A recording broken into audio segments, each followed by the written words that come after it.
Okay, so today's talk is on the performance analysis of network of caches, and this is a sort of review about what we have in the literature about network of caches and on replacement policies for caches. But I will start from the very beginning, as I assume that not all of you are familiar with caching system, first of all, and also on the motivation behind using caching systems in today's networks, and why Orange Labs is working on these kind of things, and why we believe this is rather important, and it is rather important to have a know-how on these kind of things today. So the outline of today's talk is, as I said, try to motivate a little bit why we are working on that and why we believe this is interesting and actually necessary. Sorry, Luca, just 1 second. I didn't say that this presentation is not on the USB stick, but you have on the whiteboard. Yes. You can download it, okay? Right. Thanks to mention that. So basically, if you want to follow on your PC, you can find, I don't know if everybody is able to see this, but you can go to my web page and just put the file name on the root of my web page, noc.pdf, and you'll find the slides. So you can download them and check them out. Okay. So as I said, the starting point is trying to describe also to people that are not familiar to the caching systems the main aspects of caching systems, notably the cache replacement policy. This is not the only one, but one of the main aspects of caching policies is the replacement, object replacement policy. And also I talk about a little bit about the analytical models we have in the literature for a few replacement policies, notably ALERU and random, that actually are ALERU, a special ALERU, which is at least recently used. I'll go back to that in detail in a few minutes. Is one of the most used policy for caching popular objects. And also, this is something a little bit new. We've been working in the last few years to try to extend a modeling framework to evaluate the performance of network of caches. So I guess that we, especially in telecommunication engineering, computer science, we are all familiar with network of queues that are used for evaluate the performance of a number of systems from the very beginning from the telephony, but also there are a number of models based on queuing systems for the internet. So this is, or in general, packet switch networks. And so our efforts is, and we are not the only one, but a number of people are trying to build a new modeling framework to evaluate the performance of network of caches. So I'll try to stress the fact that for network of caches, we have much less background in the literature. The system is much less easy to study, to analyze, and I'll show you why. So there's a number of approximations we will need to do, but we will see it's still something that it can be used in practice. And also I'll try to introduce a rather new model on data transfer for network caches. So this is supposed to be a sort of a modeling framework for data delivery in content delivery networks, or also maybe one day for information-centric networks when they'll be available. And then I conclude my talk. So one of the main motivation behind, and I think that Holger already introduced this very well yesterday, but this is one of my slide is related to the network operator point of view. So why network operators are big network operators, big ISPs are pushing lots of resources on content delivery infrastructures, as the original design of the internet is very different from the usage we are experiencing right now, and we are able to follow the growth in traffic because we are basically adding to the original infrastructure a number of novel infrastructure that are necessary to keep going with the traffic growth. So this is actually, so a few years ago, network operators were scared by peer-to-peer traffic, but actually there was not really a big threat for operators because there was data traffic. So with no quality of service. So even if the traffic was very huge in our infrastructure, no one was complaining in case the quality of the service was not very good. Now things have changed because basically the main traffic today is video. And sometimes this video there's a business model behind this video delivery, so people pay for that. So you need to be sure that the quality of the service is very high, or at least compared to what you pay. So in that case, the traffic growth, the network operators needs to follow the traffic growth with a given quality of service. So you cannot anymore say, okay, this is peer-to-peer, it's illegal content. No one is going to say, hey, my network is not working very well.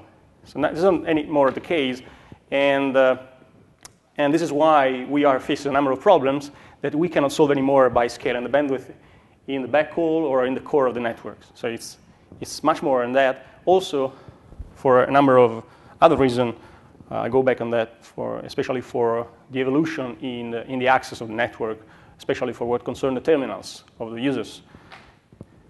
So this is just to say that things are evolving very much, especially for what concerns the application and services available to the users. And also things are evolving very much for concerns the terminals. So new services, new terminals. There's something in the middle, which is the network that is evolving, but not at the same pace as the application and the terminals. And so among the number of I cite a few issues that usually network operators address every day. So like the fact that you have few IP4 addresses, so you need to do something with that. The NAT is one thing that is making things possible to scale network connectivity with the number of users connected to the network every day. IPv6 is also helping, but not that much, but it's going to help anyway. And also, oh, there's something missing there. Anyway, there are also a number of traffic engineering tools. So the way you manage your traffic in your network through routing, basically, that is evolving. Especially, one missing item I see there is software-defined networking. There is another aspect that is supposed to innovate a little more about what we have seen in the last few years concerning the way you do traffic engineering in your networks, the way you can carry your traffic in an optimal way in your network and deploy new services easily. So I think that this is the kind of things that are evolving, but you see the speed of evolution of innovation in the networks is much less evident than what you see in the terminals and in the applications. So one way to cope with such traffic growth is to scale bandwidth up. So you say, okay, my users now are connected at 10 megabits per second with an ADSL access, or for those that are connected with FTTH, they might be also connected at 100 megabits per second. So I scale up my network, my backhaul, and my core 1,000 times more than before. So you cannot do that. What you do today is you basically multiply, you do sort of bundle, you put new links, so you connect two routers with a number of links, and then you try to scale up the bandwidth. But it still is not enough because you are multiplexing a number of services in the same network, and the quality of service for all of them is not just a question of scaling bandwidth up. And one of the solutions that is currently used by network operators for saving bandwidth, or actually to cope with bandwidth scaling, to satisfy bandwidth needs, is by using storage within the network. What is called today, one of the communication model is called telco CDN, so where the operator is pushing storage within the regional POPs, especially in the regional POPs where you have a significant fan out in terms of customers, where you can, so that you can basically multiplex popular content within the regional POP and try to avoid to use bandwidth in the peer links between you and somebody, for example, Google, which is one of the main traffic sources today worldwide, for YouTube especially. And that's one way, but it's not the ultimate solution. I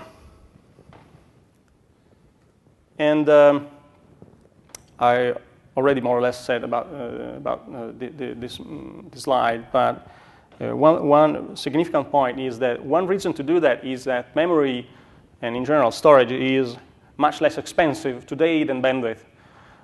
For many reasons, from a technological point of view, the fact that when you cannot have you cannot scale up link bandwidths indefinitely, so you have technology limitations that make it very expensive to scale up the bandwidth. If you take a Juniper or a Cisco router in the core and with a huge number of ports in the same chassis and with very high bandwidth, then the cost of the router is going to be millions of dollars. So, and also you need something that is very reliable, so it's going to switch your packets all the time with a very high reliability. So you cannot just say, okay, sometimes it doesn't work, I need to change my port, I need to send a technician there, and then it's going to change my port, etc. So that's why those things are very expensive, while today putting a new server with new disks, with storage in your regional POP is much less expensive than updating your networks in terms of bandwidth.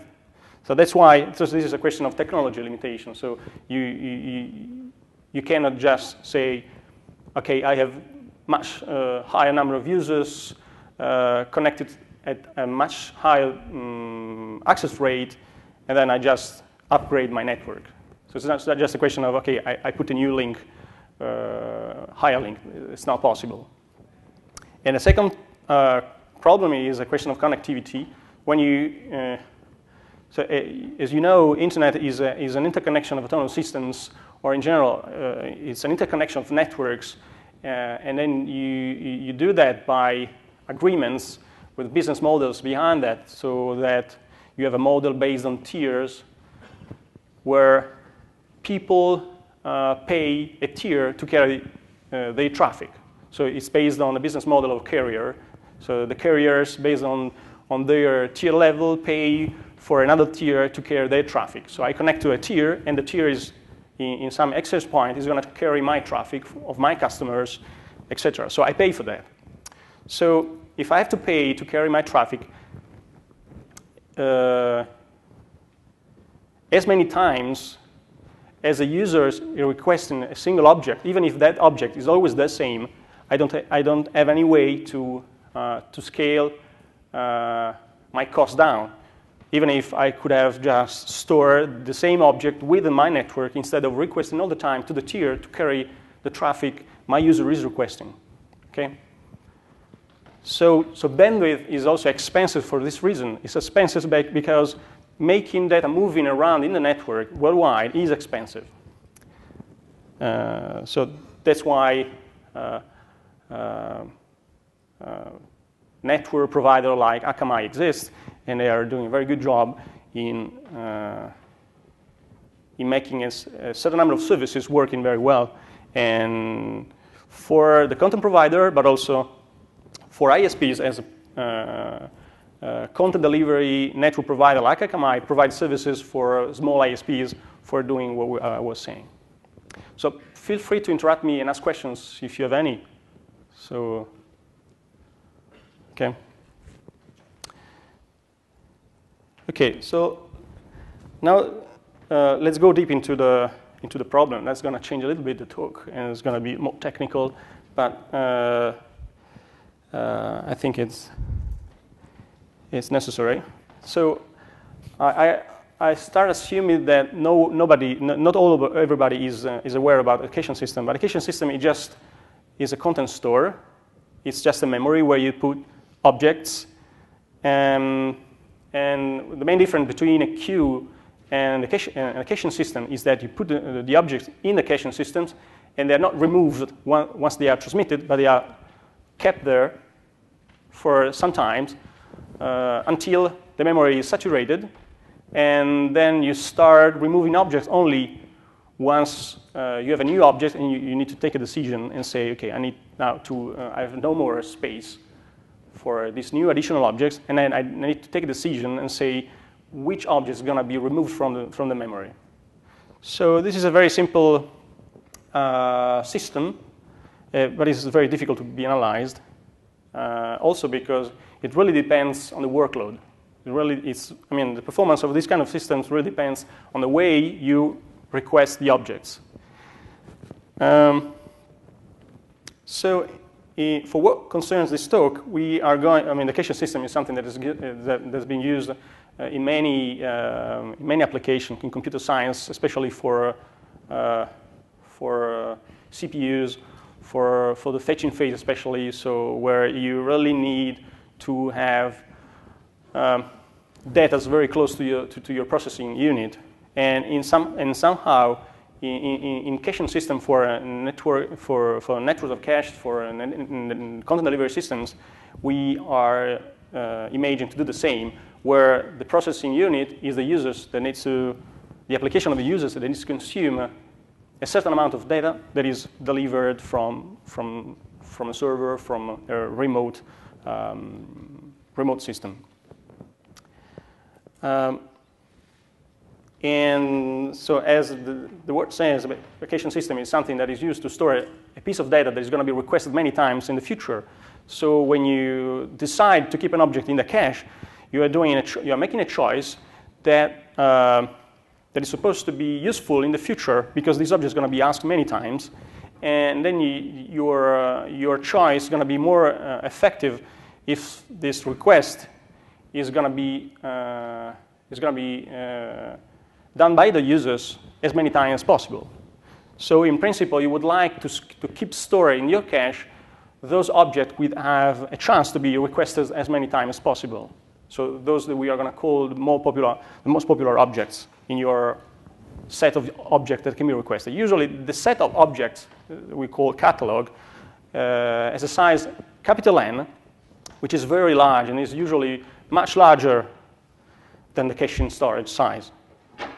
So and this is where the problems comes, in the sense that you need to make a decision to store only X objects out of N, and X is very small. And so this is where the workload, the way you request the object is going to be important. So because you assume that a few objects are very popular, and only those objects are going to be requested by the users and stored locally. So the problem is that you need somehow to predict the future. In general, you don't necessarily have an event, an object that is popular forever. So you have objects that are popular for a given amount of time, and then the popularity of that object, that service, diminishes, and then disappears completely, so it's not requested anymore. So, and this is what you do in practice when you basically push in the caches a portion of the catalog directly in the network, because you know that there's a blockbuster video that is going to be requested by a huge amount of users, because that video is won the Oscar, or because it's very popular. You know that from external information, and you make a decision like predicting the future for a few of them, and then you push that in the network. Another approach is to try to avoid to cache all of those objects that are really not popular. You see just once and never again. So it's like an object. There's a huge amount of traffic that is requesting this way. So you request one object once, and then never again for even if that object caused a huge amount of traffic in your network. So you need again to try to filter out all those kind of requests and then make your system working on all those objects that have popularity more or less stationary and where your replacement, your caching system can be effective.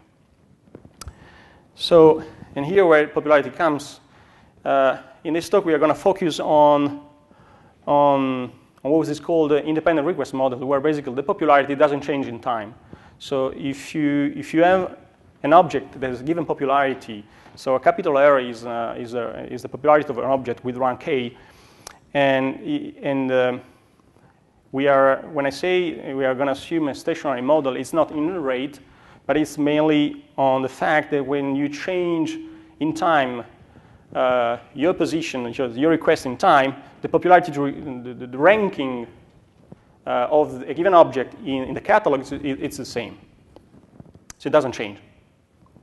And there's a number of popularity distributions that are used in practice in this framework, like the Zipf distribution or the Weibull distribution for heavy and long tail distribution, popularity distribution, where you have basically a body of the distribution that is very significant, and then you have a tail that never diminishes actually to zero, like a geometric distribution, where you can actually say that you can really predict that only a few objects in the geometric one will be requested.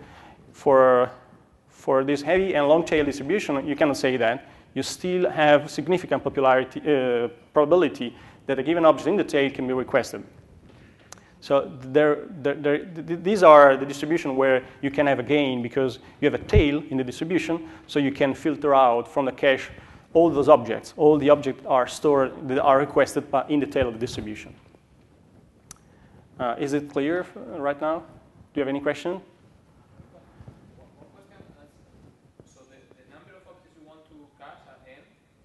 X. It's X. N is the total number of objects you have. Okay, yeah, total number. And then you have to put, and you have all the objects in the same nodes. I'm not getting that. I mean, you have an object, you have a group of nodes, and you have to decide in which nodes you put all the objects cached or just. Okay, I understand the question. So the question is if this is a network or just a single node, right? Yeah. So this is a single node. We are starting from a single caching system. So we have a catalog of n objects that could be everywhere. Okay. And I have a single node where I want to store X object where X is very small compared to n. And capital R is the popularity of those objects, the n objects. So the supportive distribution is supposed to be n, and n could be infinite. So it's not necessarily finite, but it's very big.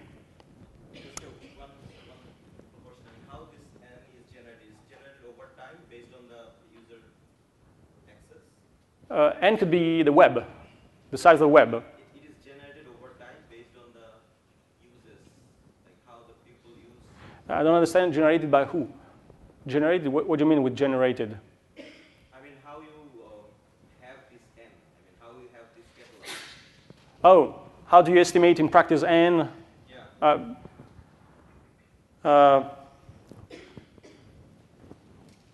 There are, I mean, for example, what you do in practice is that it's the supportive distribution of your measurement point. So if you start measuring the request of your users in the backhaul, for example, and you have a measurement point in the backhaul, then the fan out of your measurement point is the number of users you're serving. And the N will be the supportive distribution of the objects they are requesting. It's going to be the support of the whole object, of the whole object, of the whole catalog you have seen in that measurement point. If you measure in a server, N is going to be basically the server catalog size. So whatever is stored in the server, because you're going to see only the answers from the server. So N is something that in practice is going to change depending on the measurement point. Okay, and usually this N If you measure in the backhaul, it is because you would like to understand what you need to cache in the backhaul or in regional POP. If you measure in the server, you are probably trying to estimate the size of the catalog you need to store in your data center. Okay.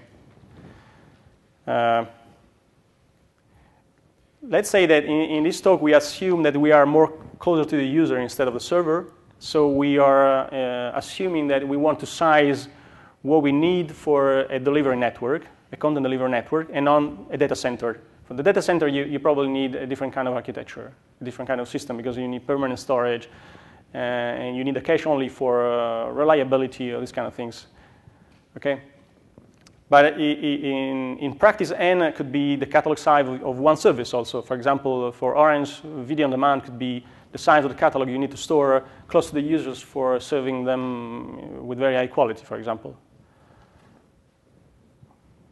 And this is what happens, for example, in Orange Access Network, where you have a number of content delivery networks with different storage sizes depending on the service you're using. Okay. And when the service is provided by the operator itself. Otherwise, you usually use transparent caching. Then in that case, N is unknown. So you're trying to do estimation of N to understand what is your needs in terms of caching. Any other question? And of course, if you think about the worst case for a caching system as a workload is the uniform distribution. Because if all the catalog, all your objects in the catalog have the same popularity, then you cannot make any optimal decision, because all of them has the same popularity, and they all have the same probability to be requested by the users. So if you take a decision for one object instead of another, in any case, in the future, it's another one that's going to be requested. So it's completely useless to make a caching system if your popularity distribution is uniform. Is that clear to everybody? Especially if N is very big. Okay. So fortunately, what you see in traffic demand, and this is related to human taste, I guess, is the fact that you have this zip flow or a viable low in the way users access content. So,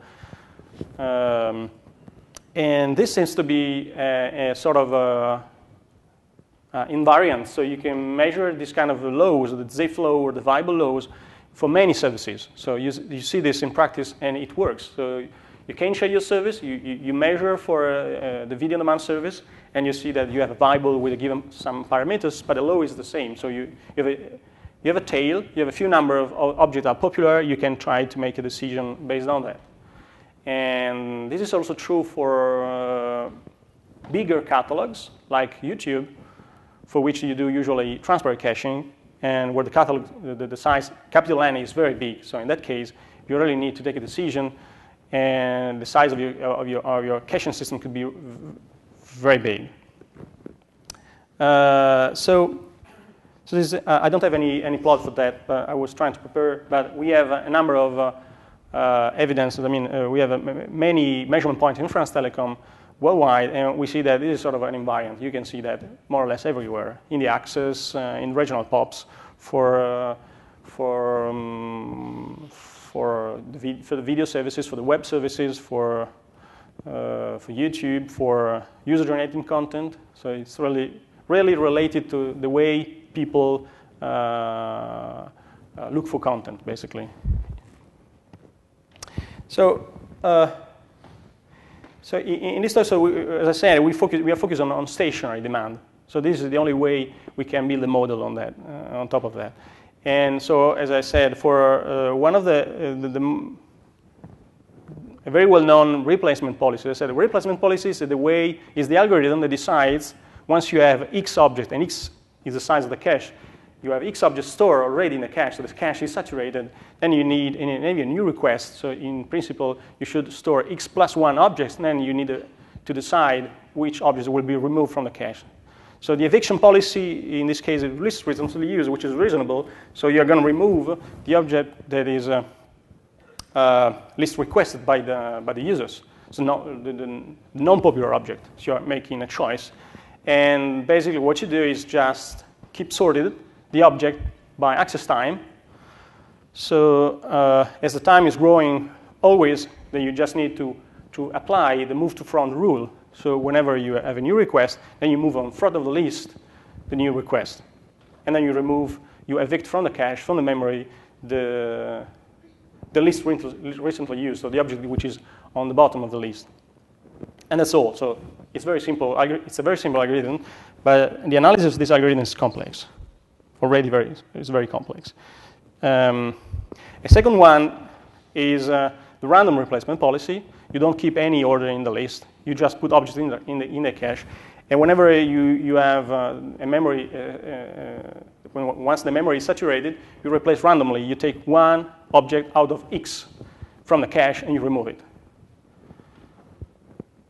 And actually, this replacement policy from a stationary point of view is actually has the same properties as the FIFO replacement. So basically where you just have a list sorted by the classical FIFO rule, you remove in a FIFO way. Once you have the last one in order, you remove it, and that's all.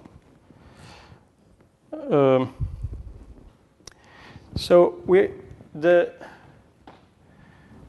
the main measurement, the main metrics we want to measure with the model in this kind of systems is the hit probability, or mainly the miss probability. So which is the probability that once I request a given object, I won't find it in the cache. Then I have to go to the server and request again the object to be delivered to the users, and then store again the object in the cache.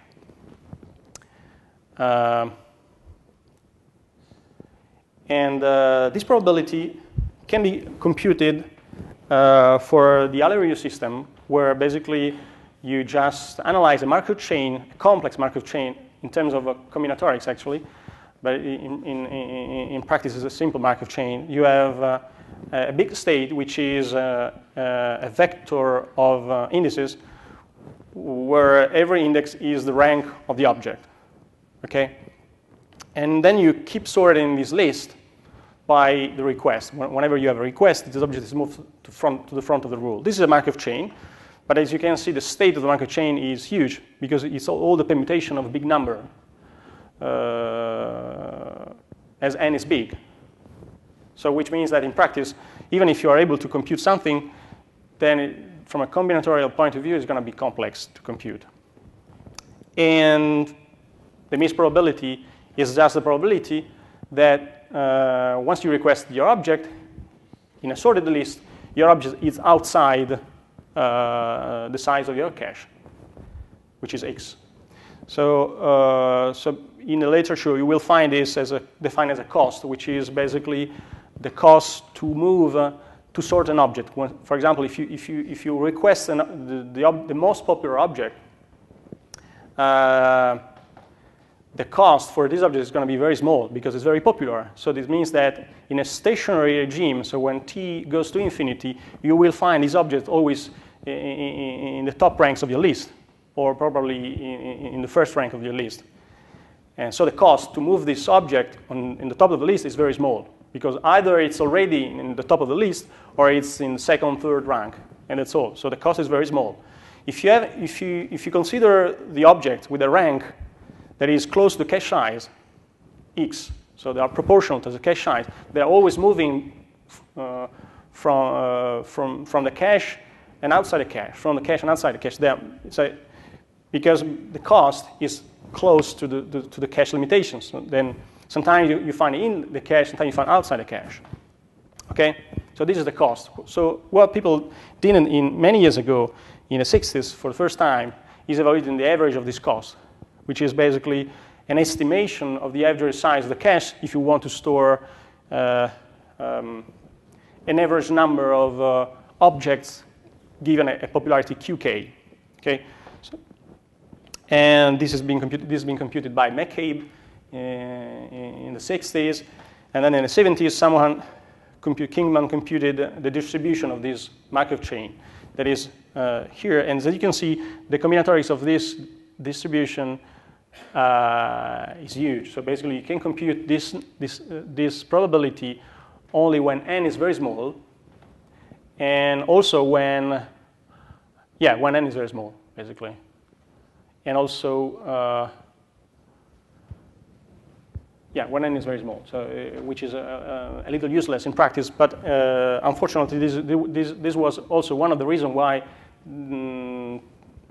for many years, there were no any new advances on this kind of stochastic microchain, stochastic analysis of the microchain, unless we consider a work in the 90s by Flageolet and Phil and Host that basically were able, with a different approach. For those that are familiar with Flageolet work, of course, it's based on generating functions. So basically, Flageolet computed the generating function of this random variable, while Phil and Host computed the Laplace transform. Here, I report the Laplace transform. And as you can see, I mean, this is, again, not very useful, because if you try to compute this basically, if you invert this, you obtain this one, okay? You compute you invert the Laplace transform, you're supposed to obtain this one. So again, this is not very useful, but Jelenkovic exploited this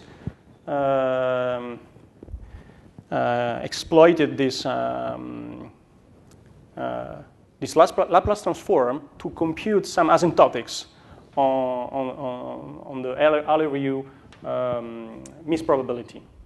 And I think there was something very useful, because through the asymptotics, you are able to basically simplify the analysis, have closed form formulas, and also you are able to compute the misprocess from the cache, which is basically the process of the requests that are going upstream.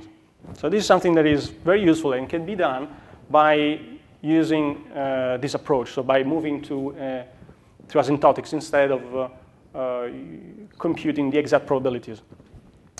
And here you have a few results in terms of asymptotics when you have a few simple distributions. For the uniform distribution, actually, what you see is what I already said. So you have here basically uniform probability, misprobability. So and this is true for every Cashian systems, actually.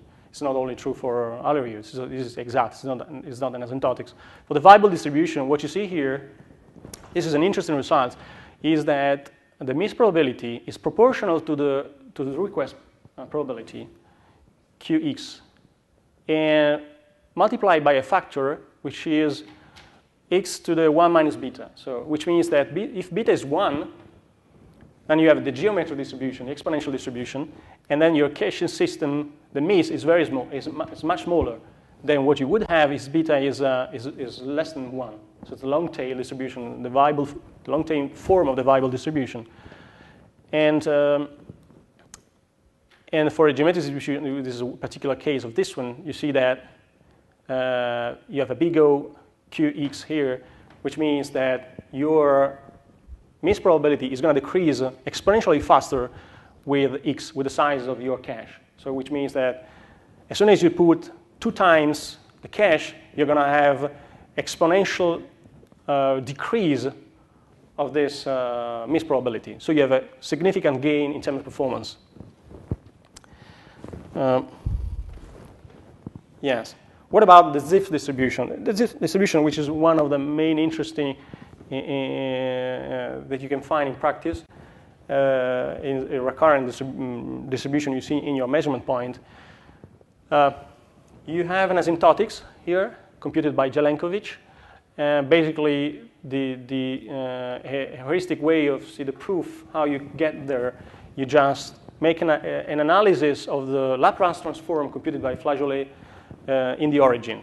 So this is the technical tool used by Jelenkovic to compute these asymptotics. So you study the Laplace transform in the origin, and you're going to obtain this principal part of the misprobability as a function of x. And this is the main part. So this factor lambda alpha. I'm going to show you this later to compare this with another policy. But this is a beautiful result and is a closed formula. So basically, it's saying that for all those objects that have a rank that is proportional to the cache size, so those basically that really matters because they are moving from the cache and sometimes are removed, so they are in the border basically. While those that are when x the rank is very small compared to x, it means they are very popular. They are never removed. They are always requested, so they are always in the rank number 1 in the cache or rank number 2 in the cache or 3. But you have usually, if x is big, then it means that those first objects are never removed. So, and they are always available for the users once they are requested. And if you move to another policy, which is the random policy, we obtain something that is much simpler than LRU. So the Markov chain, the sorted list in the Markov chain modeling the LRU policy for the move to front rule, we had a Markov chain that was not reversible. So the computation of the distribution was complex because of that. So you obtain a distribution with a significant combinatorics behind to be computed, so it's complex. While if you modify a little bit, if you modify the replacement policy and move to something which is very simple in practice, you just randomly remove one object out of x, then you obtain something that is reversible. So the state of a Markov chain is just of size x, and you have here the indexes, so the rank of the object. Okay, and so you start permuting them by requests. Okay, and you obtain a Markov chain that is reversible. Basically, you obtain a misprobability. Basically, the fact that it's reversible means that you have a product form of the distribution. You can compute easily the distribution of your vector, and then you compute your misprobability, which has a very simple form. By definition, is probability not to find the object in the cache. Okay, weighted by the distribution of all the permutations and normalized. So seems easy. So, and this is a recent result by some work we did at France Telecom by a colleague of mine, and which basically says that thanks to the reversibility, you are able to have a recurrent formula for the misprobability as a function of x, the cache size, which is basically only based on normalization constant of the distribution. So the only thing you need to compute is the normalization constant g of the stationary distribution of your vector, and then you obtain a generating function, exactly like in RU, but we had a Laplace transform, but it's the idea is the same. So you move to a transformed domain. And then you need to invert G, basically, to be able to compute by recurrence this, not by recurrence, directly by substitution to this misprobability. And what you obtain is that for actually that from a number of cases, you are able to compute the exact formula of the misprobability, which is not true for LRU. And for example, considering the ZIF distribution, you obtain a form which is very similar to what you have for LRU, very, very similar, but you have a different prefactor, we call rho alpha. And so what we would like to see is to compare LRU and random. And what you have is that you can prove by simple analysis of these two formulas as a function of alpha that if alpha is larger than 1, the misprobability using random is an upper bound for LRU, which is always better than random. But if alpha is close to 1, the two replacement policies are very similar. So the performance, the misprobability for any cache size is very similar, which is usually the case in practice. So in practice, you have once you measure alpha in practice, you have something that is very close to 1. So which means that probably the two replacement random can be used either to evaluate the performance of AllyRU in a simplified way, or also as an algorithm in practice to be used when for memory management, you don't want to manage the sorted list in your memory. So you want to just to have to manage your memory in a random way. So you remove randomly an object, and performance is still good. So this is interesting. And here we compare some simulations. So basically, we are simulating the model, the system, and we compare this with the model with the model. So basically, here we plot the miss probability as a function of the cache size, and we compare the random in blue, AllyRU in gray, and we compare here. This is the simulation, and here we have this is the simulation, and here we have the asymptotics. And what you can see is that for big cache sizes, basically there's no difference. So the asymptotic is very good for small cache sizes. So once you have 10 objects, there's no difference. Even if you have 3 objects, it's still very good for the same assumption. Of course, the only difference you can see when you have only 1 object. If you look at the scales here, you may want to ask, if I put just 10 objects in my cache, I have very good performance. So it seems that basically, whatever you're using, AllyRU or random, you put some more memory, so few more objects in your memory, and performance are increasing very fast. So it seems like, well, I just need a content delivery network to store 10 objects, and I'll be fine. So this is not a case. This is just a model. So in this case, we are ranking objects assuming that you only have 1 object with the same popularity, which is not the case. So you need to rescale the system, basically the cache size, considering that in practice you have a sort of stepwise function where you have a class of objects with the same popularity.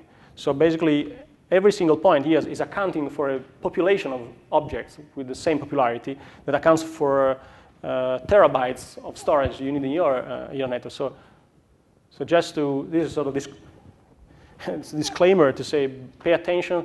The size, even if it's in objects, doesn't mean that you need 10 objects with the same size, and you're going to be okay with your storage system in the access. So try to be a little faster. Yeah. For this, you said that assume that the popularity is kind of stationary. I understand that the model should be very complex to try not to have that, but is there any kind of simple model you can actually say that once one object gets more popular, then it's like an exponential growth because more people will be retrieving it, and would that be possible to put it in the model? In a simplistic way, I understand the question. So this is, this is a good question. In practice, you don't have a stationary model. I mean, in practice, you have somewhere you have a stationary model, but if you look at the workload as it is, you have a non-stationary part, which is in the first part of the body of the distribution. So so the most popular objects, as you said, with the flash crowd, you have a flash crowd event. In that case, that event is popular for a given time window, and then those objects will be ranked as non-popular for forever. And that was so this is very much related to what I was saying when I said you need to filter your workload before doing that. In the sense that if you need, there's a number of techniques that are used in practice to get rid of that. So basically to serve those events, those objects in the first part of the body distribution, and give them special care. So it's like predict their popularity, serve them in a push-way system, in a push-like system where you say, okay, those events are going to be very popular, and I push them in the network, and they are outside this model because they are basically statically in a portion of the memory that's dedicated to them. So it's outside the X objects I'm considering this model. And there's also a portion of the distribution, which is the tail, where you have basically a significant portion of the catalog that goes completely outside the model because those are objects that are not anymore in the tail. They are really requested once and never again. So they are, again, filtered out from this kind of systems. And then you have a workload that is stationary. They are basically those objects that, that have a rank that is more or less proportional to the cache size, and they are going in and out from the cache. And you are interested, for this kind of system model, you are interested in working out the performance of those objects. So that should be more or less answer your question. So the workload is more complex for sure. You cannot even imagine trying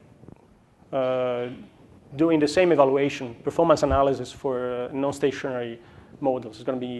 It's already very complex. It's going to be, and you'll end up with intractability problem very soon. So once you have, so we are considering LRU and random. Once you have the average miss probability for these two replacement policies, the first question you would like to ask: what happens if I try to analyze the miss process? So what is the sequence of the requests that are going upstream? Because this is the first step to analyze networks of caches. Like what you do for a network of queues, you analyze the input, and then you would like to understand the stochastic properties of the output to make a chain of queues, in this case to make a chain of caching systems. There's going to be a number of approximations, but the first step is to compute the conditional probability as a function of rank. So you would like to compute the miss probability if you are an object of rank K. So this is the first step, because you need a distribution, a popularity distribution that is basically what the server is serving directly. And so you have a number of results for LRU, which is this probability. You have this exponential function of the cache size x for big X. Of course, these are always asymptotics. And also for random, you have a closed form. And this has been computed years ago by Jelenkovic. And this has been computed recently. Actually, it's a recent paper. You can find a poster version of Sigmetrics this year explaining all the details about the computation of these probabilities. And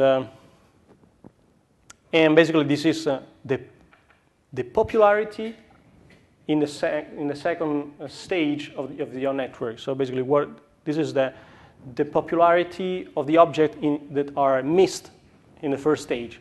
So whatever is not in the first stage is going to be the popularity as seen by the second stage, or the server is your second stage.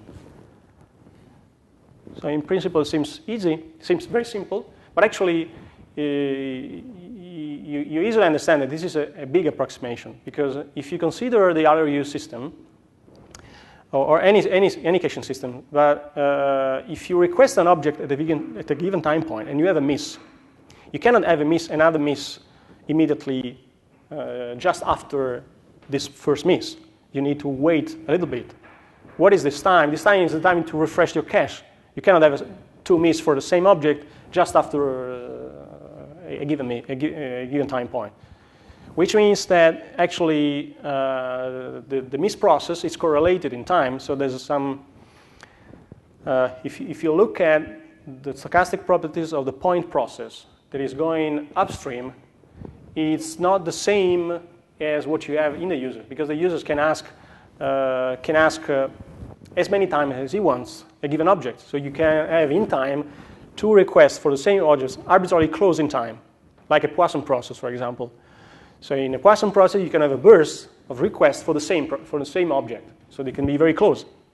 This cannot be the case for a miss process, because if you have a request, again, the first request will be a miss, the second request will be a hit in the cache, and then you won't see any additional miss in the upstream process. Okay? So this is the first approximation we are making, basically. We are assuming that the workload that is going upstream has the same stochastic properties as the request process you have at the user level, which is not true. And the real miss process is a little more complex. it's a renewal process. You can see that because it's basically given by the fact that, as I explained intuitively, the fact that you have to refresh the cache completely before having a new miss in the process. But so if you generalize this to a simple tandem cache systems, which is the first thing you do in network of caches, network of queues, you start studying a tandem queue system. And we started with this, and also in an exact way. So basically, writing down the Markov chain of the tandem system, what you find is that the system is not reversible for a number of caching policies. Where when I say caching policy, I don't mean anymore the replacement policy. I mean basically the rule that says once I have a miss, my request is going upstream. My request is satisfied somewhere and generates a download. So the data is flowing downstream. And then I need to take a decision. Do I store my object in all caches that my data is going to find along the path, or do I store it once every 2, once every 3, with a given probability? So I store the object with probability p. Is going to p be the same for all caches? So this is what I call the caching policy. And we consider one caching policy, which is the simplest, which is called in-path caching. So basically where you choose to store the object in all the caches that are found along the path between the server and the user. Basically, assuming that you are following the reverse path of the request. This Markov chain is not reversible, even if you're considering a random replacement policy. It's not anymore reversible, and there are no meaningful caching policies that can make this Markov chain reversible. So things are immediately very complex. So you need to make this independence assumption, which is what I said. Basically, you separate completely what you do in queuing systems. You assume that you can analyze the caching system in isolations, basically assuming that what you get as an input is a new single node caching system with an input given by this new shaped distribution, popularity distribution, where, of course, the shape, you can imagine about the shape, you will have the body, the tail is going to be the same, because the tail in this distribution is going to be all of those objects that are not popular, so that are usually not, they are always in a miss process, okay? And the main change in this distribution is in the body. So because popular objects in the first stage are not going to be requested in the second stage, or with a very small probability, okay? So you will have a shaped version of this distribution. So, and you can iterate this approximation this is for a line network, but it's actually true for any feed-forward network where you don't have any routing loop. So it's going to be the same. And for RLU, you are able to compute the miss probability at a given level, at a given stage L, as a function of the cache size in the path, the different x of j, as a function of alpha, and knowing all the others miss probabilities. So which means that you are able to compute a probability to retrieve an object from a given stage in the path between the user and the server. And you can do the same for random. You have different form in the distribution, but actually the principle is the same. You need, of course, different parameters, but what you need is the size of the cache along the path, and that's all.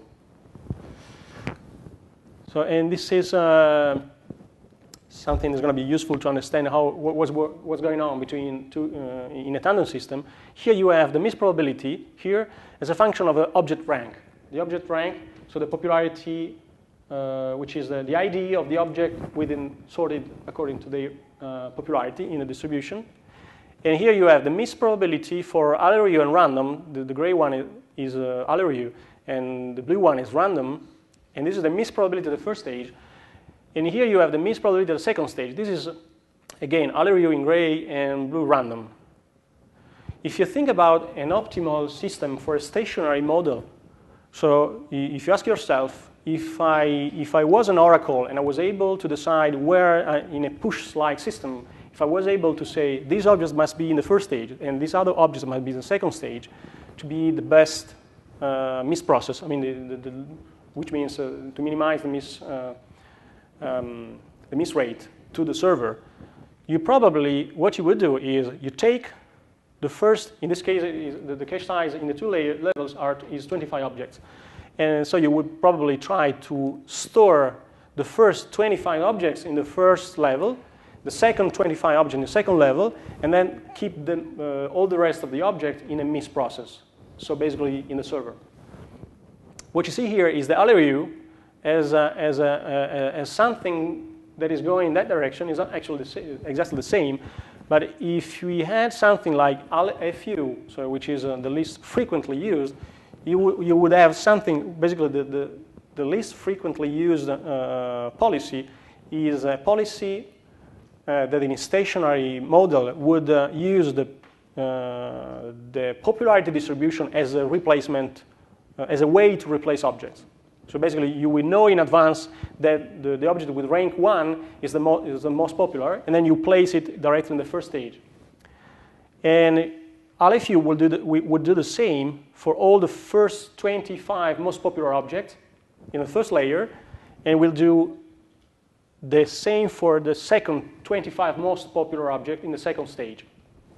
And you see that basically LFU is doing something because, like that, because the distribution would be in the second layer would be a 1 here, then it would be a 0 for the second set of most popular object, and then would go to the tail. Okay? While in random you see that it's not actually going that way, because random is not following the popularity distribution. Okay? Random is just working very well for the first most popular object because it's the rate of the objects, those objects that is actually making the system working like Allery. But it's not doing the same for what concerns the tail. Okay, so you cannot actually understand that those objects are should be stored in the second stage. Okay, so there's a difference between those replacement policy. But what you can see is also that the probability to find an object in random is the miss probability is in the second layer is much lower, which means that it's very different the way Allery and random distribute the object in the network. It's going to be very different. So they were apparently the same only at the first stage, and only for the most popular objects. So how much time do I have left? 25. Okay. And also we made the exercise of doing, so the first question you would ask yourself, what happens if I start mixing the different replacement policies in my network? Because it's clear that if you are at the server, or close to the server, you don't have any reason to store, to replace object in an Allery way. Because probably you're going to serve them all. So probably you need to use a replacement policy close to the server that is closer to something that is completely opposite to Allery, which would be the most recently used object, which is exactly specular with respect to what you have on the other side, close to the user. So this is why we're thinking, and also we have experimental evidence that popularity-based replacement policies are useful, very useful, close to the users. Why, once you start pushing storage system within the network, then you need to do something different. And sometimes something very different and completely of the opposite side for what concerns the popularity. So sometimes you need to use the popularity in a completely different way. Also because once you move deep in the network, you have the popularity is going to be flatter and flatter probably. So you have something where the popularity has a completely different meaning. So, and when I say popularity, I don't mean anymore the global popularity of an object, but it's the local popularity, which is the midstream that is feeding which is the workload as seen by that network node. And so this is motivation for doing that. So we're starting playing with the formulas.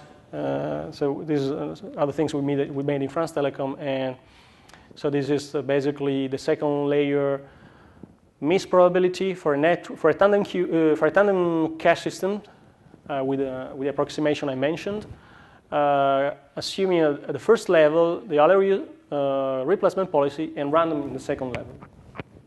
So you have closed formulas again, so you can iterate the process I mentioned, and you do the same for when you inverse the two policies. So the first layer random and the second layer LRU. And well, this is just a simulation testing the two cases. And what you see here is that in gray you have the sequence LRU random, so LRU the first stage, and random in the second stage, and in blue you have random in the first stage and LRU in the second stage. And what you can see is that it's you see here the form of this probability very much shaped by the first policy, as the popularity, the global popularity, is determining very much the way this misprobability is shaped. As you can see here, you have the fact that the first four objects are always stored in the first layer and never requested upstream. While for random, this is only true for the first ranked object, and that's all.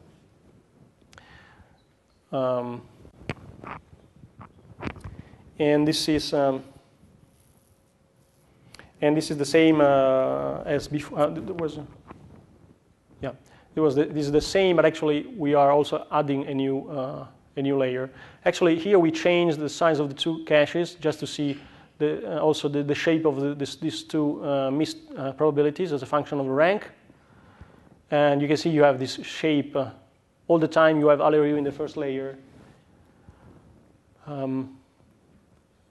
which is related to the shape of the distribution of the miss probability you would have once you have a replacement policy that is forcing the most popular object in the cache. So the LFU shaped system. So okay, which is related to the fact that you store locally the object as a function of the rank.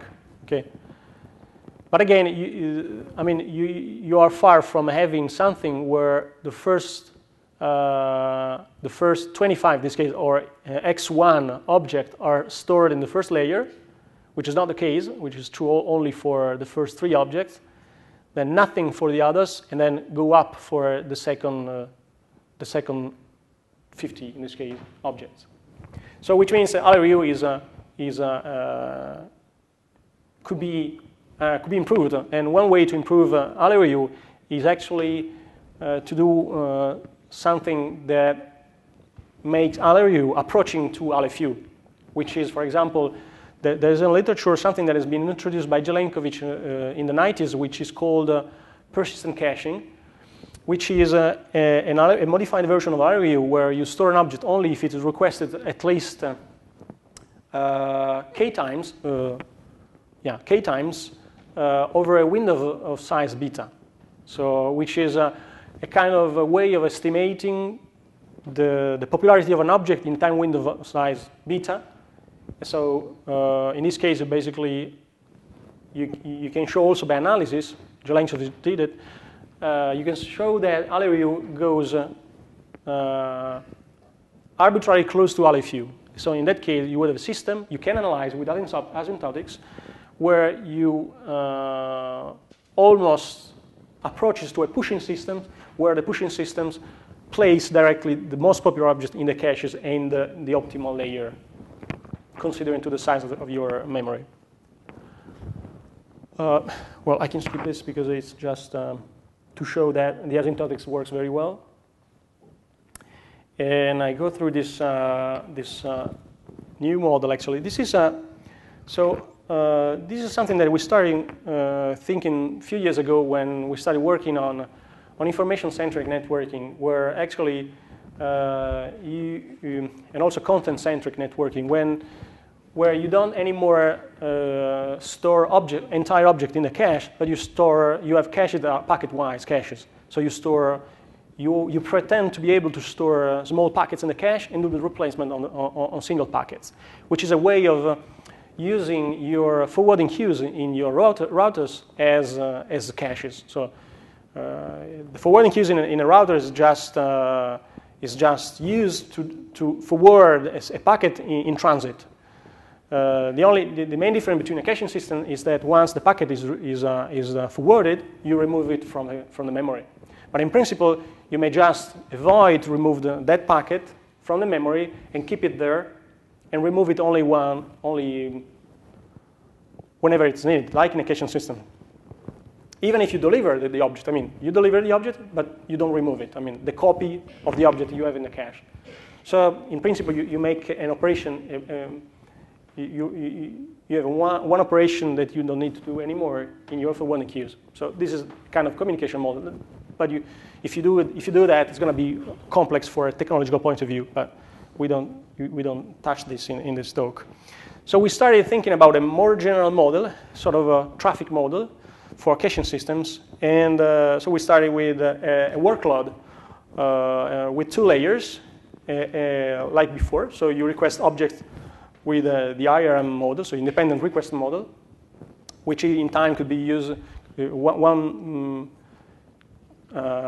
continuous time version is a Poisson process, where every point is tagged by the popularity of by the rank of the object you are requesting, which is a tagged Poisson process by this popularity QK. So what you have is a tag Poisson process with tag K, where QK is the probability to request an object in class K. And in every class, you're going to have a number of objects, a population of objects of size M. So what we did is basically extending what we just described for LRU for a more general system where you have request in object request following a Poisson process. The IRM model is kept like before, exactly the same. But in addition, you have packet requests. So you have the series of packets that constitutes an object that are stored in the network and are replaced in the caches. And of course, the aggregation of the request of all objects, all users, is going to be a traffic model, a packet level traffic model. So if you build this model by having, in this case, a geometric distribution for the size, for the number of packets in every object, you're going to have a model which is a Markov modulated rate process that can be used actually to extend the machinery we have used, I have just described for LRU, to prove that actually you can also compute PK, so the miss probability at the first level for class K, in the same way, with some modification in the form of the miss probability, but essentially unchanged. So it just I keep actually a sketch of the proof here because you have the slide. You can check yourself, but it's very intuitively. It's very simple. In practice, it's it's a lengthy proof, but it's a sort of intuitive model where you basically try to group, try to understand how far 2 miss events are in time and what happens between 2 miss events. If you are able to understand that 2 miss events are far enough in time so that the cache is being completely refreshed, then you have a miss. If the 2 miss events are close in time, then you're going to have a hit, because the first request is a miss, and the second one is close enough compared to the cache size, then you're going to have a hit in this case. So it's just a question of analyzing these 2 points in the point process. And that was the first step to go deeper in a model where you also could be able to account for bandwidth limitation in the network. And so we borrowed the modeling machinery that is already available for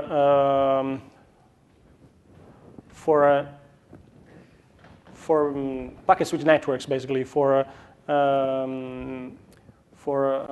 been used for the internet and are usually modeled based on a fluid approximation of bandwidth sharing. So you assume that you have data transfers that share link capacity like it was a fluid that is shared instantaneously as soon as a new flow arrives and requests some bandwidth.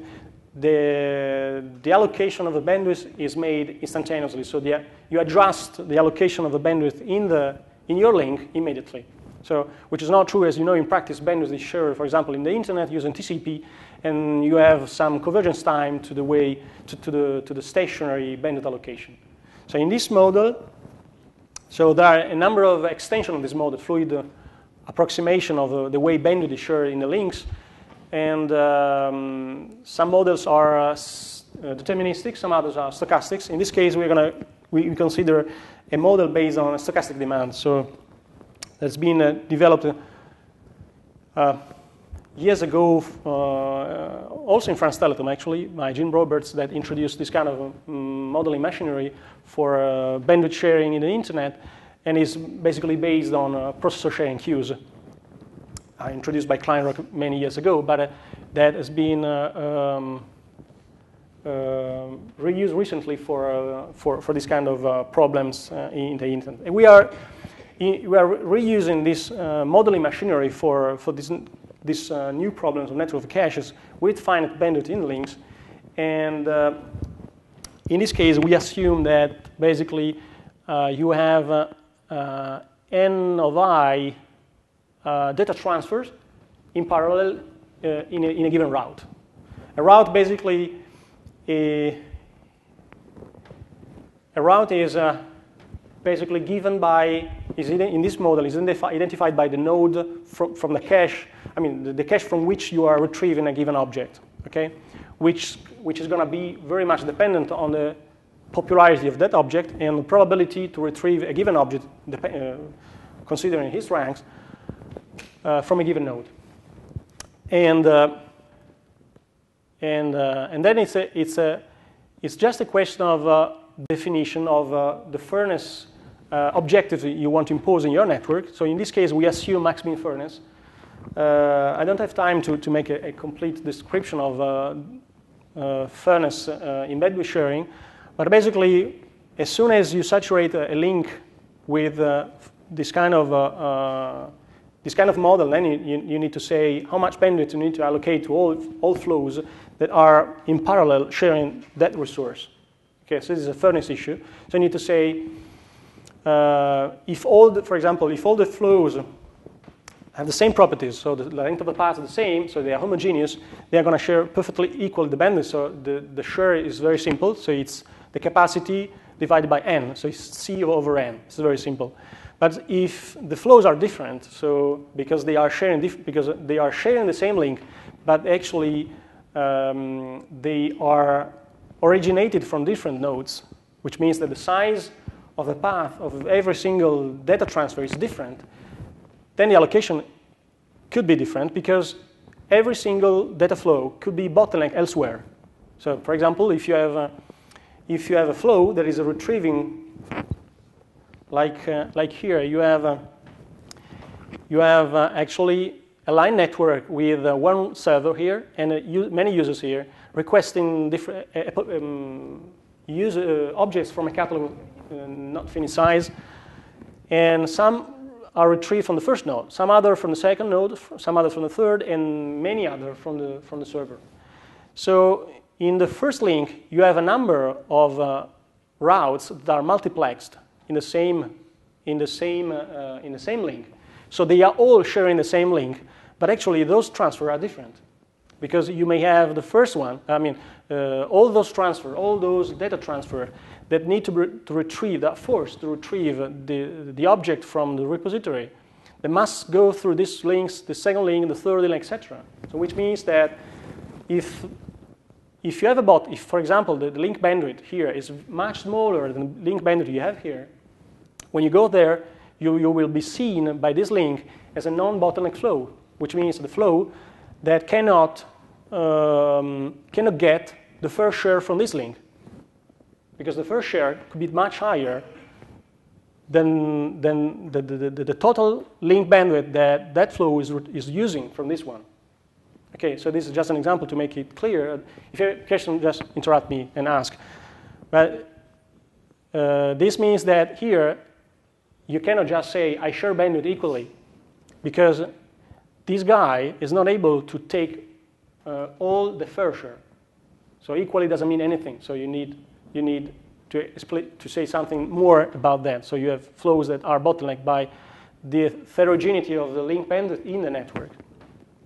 So we make a choice and decide to use max-min. Max-min is one choice. So basically, max-min allocation, bandwidth allocation is just, you can intuitively understand max-min by making a sort of water filling procedure. You start from 0, you start giving bandwidth to all flows equally, and then when you hit a bandwidth limitation for one flow, you stop for that flow. So, and then, which is the case for the example I just mentioned. So if this flow is bottleneck here, because the bandwidth is very small compared to what you have here, then you stop very soon. And then you continue with the water filling procedure, giving resources, bandwidth, to all those flows that are able to get what is left once you hit the link capacity again. So this is a very simple way to explain max-min. And this is a formal way to describe max-min for all cases, which is basically you have capacity constant, of course. So gamma I is the fair share of bandwidth you get from root I, okay? Where for root you can imagine these kind of things, okay? And all flows sharing the same route, they get the same. So if you have some bandwidth allocated for all those flows sharing the same route, so that's going to be that resource divided by n, where n is the number of flows in that route. And then the procedure is described in a formal way here. You hit the bottleneck somewhere. The bottleneck is saturated. The bandwidth is fully used. And this is basically where you start allocating bandwidth. And then you get, for every single route, you get the maximum share along all the possible links. I mean, the maximum fair share in all links along your path. Okay? Again, this is a Markov burst and depth process, a little complex, but actually, in this model, we assume a sort of we assume that the bandwidth allocations sees the storage allocation as stationary. So we assume that the time scales at which the two processes work are different. Okay? Any question on that? And then you need just to define the load. And for this kind of networks where basically when we are assuming for this network that you have a shortest path route between the users and the repository, so the server, we assume that all and as we are assuming in path caching, the kind of routes we are going to meet in this model is always like that. So you have a number of nested routes from the first node to the second, the third, and the repo. Okay, so you just need to compute the loads as the sum of basically the miss rates. I mean, all the flows passing through that link. Mu is the miss rate. This is going to be in packets per second. This is not, which is basically the miss probability multiplied by the request rate, and then you compute the load in every link, which is basically whatever is going out from a given caching node. And then I'm almost done, and you can see all the details in the references. Lots of references you can find in the slides.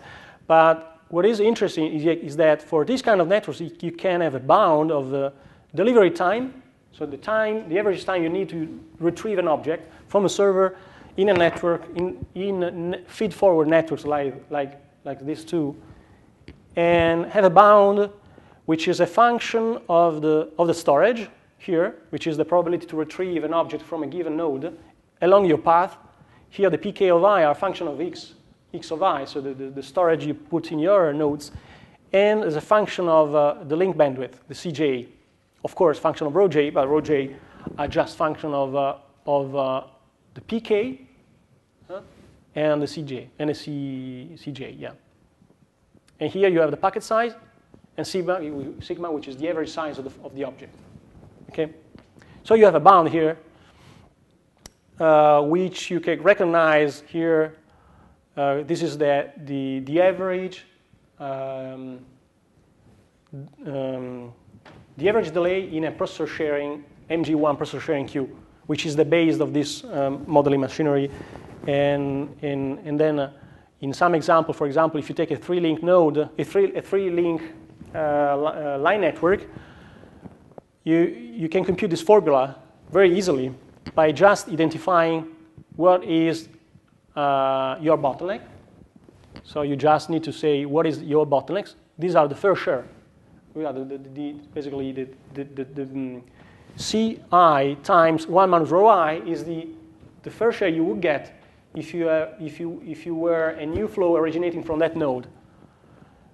Then once you identify what is the bottleneck, you have a number of cases, combinations in this network, so that you can compute. For example, this is a case where the bottlenecks is in the first link. So the smallest fair share in bandwidth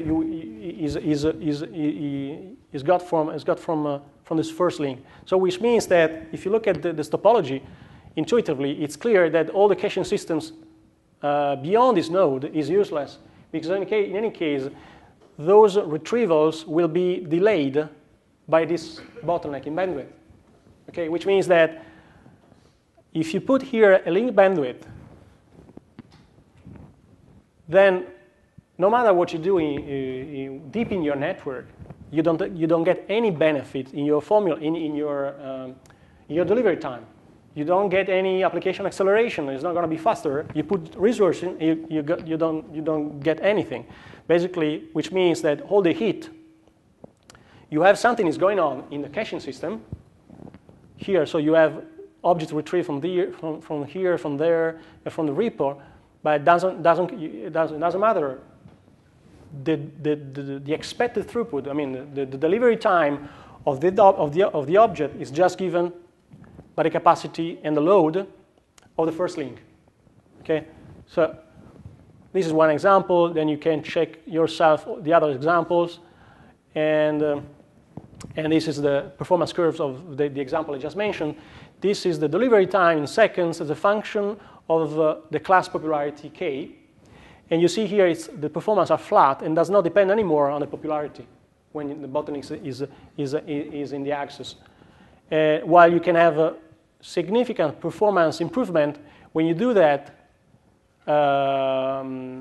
moving the bandwidth bottleneck within the networks, which means that it's useless to put storage above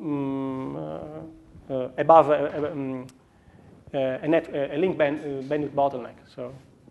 So with this kind of modeling machinery, you can predict these kind of things. And I conclude just saying that, as you have just seen, so the analysis is complex. It's not easy. So there are immediately tractability problems, as I've shown in the first big formula computed in the 70s and the 60s. And so you need to go through asymptotics and approximations. Then you can build a modeling framework to evaluate performance measures like heat, miss probability, and delivery time, average delivery time for such kind of networks. And one first lesson is that actually bandwidth and storage sharing should be managed and optimized jointly. So you cannot just say, I build my delivery system, I put storage in the network, and then after that, I start building independently my